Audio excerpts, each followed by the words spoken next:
I had a few family members diagnosed with cancer about a year ago, and so I saw how my family rallied around them, and I saw how the support just came out of the woodworks, and they made t-shirts, just everything to be there for these family members. And yet I was in the hospital with a blood clot in my heart, and all I got was a text from my mom saying, "Let me know if you're okay." I've had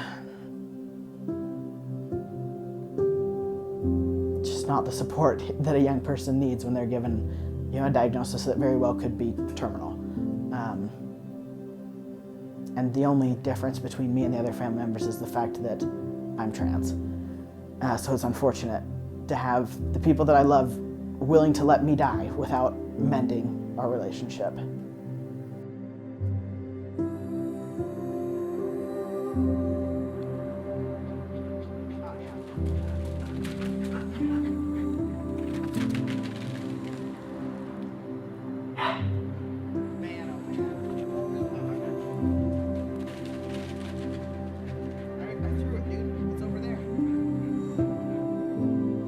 By the time I was 13, 14, I truly understood that I was attracted primarily to women. I didn't understand my gender yet, but I came out to my parents as lesbian, and their reaction was stronger than even I could have predicted.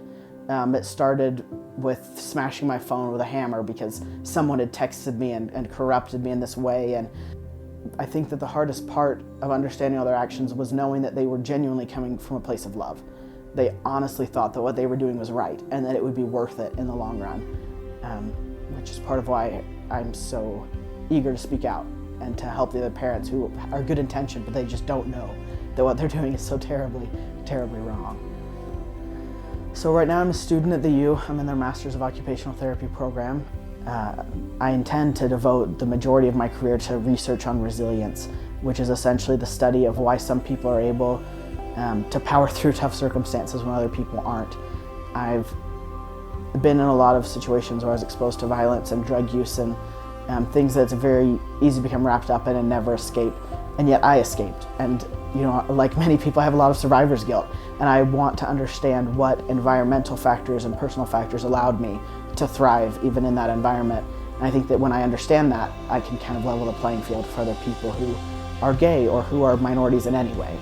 I can remember being at BYU and watching those It Gets Better campaign videos and thinking, yeah, right, that doesn't apply to me.